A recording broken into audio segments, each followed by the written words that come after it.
राज्यातल्या प्रत्येक जिल्ह्यामध्ये आता फिरता दवाखाना सुरू होणार। जिल्हा स्तरावर 1 कोटी रुपयांची सुसज्ज रुग्णवाहिका घेणार।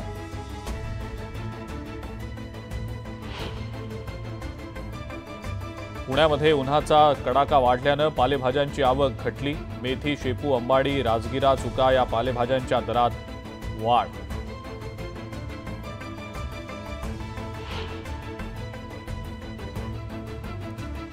गोखले पुलाची एक मार्गिका आजपासून खुली होणार। मंत्री मंगलप्रभात लोढांच्या हस्ते होणार लोकार्पण।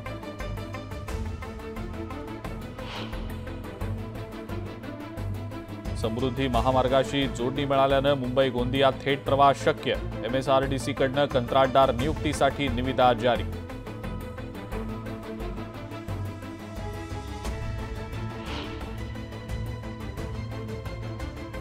देखभाल आणि दुरुस्तीच्या कामांसाठी कोकण रेल्वेवर उद्या 2.5 तास मेगा ब्लॉक। 2 नियमित गाड्यांच्या वेळापत्रकात अंशतः बदल।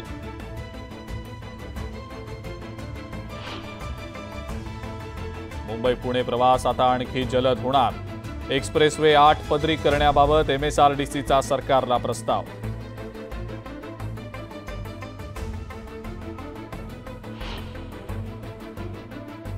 छत्रपती संभाजीनगरहून अहमदाबादसाठीची विमानसेवा पुन्हा सुरू होणार।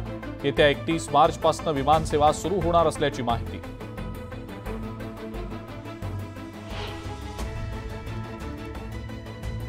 वडाळा ते कासार वडवली आणि कासार वडवली ते गायमुख मेट्रोसाठी 39 गाड्यांच्या खरेदी प्रक्रियेला वेग। तब्बल 4297 कोटींचा खर्च।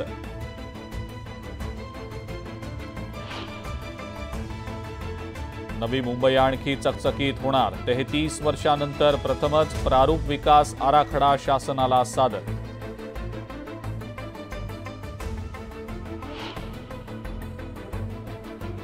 मुंबईतल्या 5 रुग्णालयात बायोमिथेनेशन प्लांट। रुग्णालयातला कचरा होणार शून्य। प्रकल्पासाठी 9 कोटी रुपये खर्च अपेक्षित।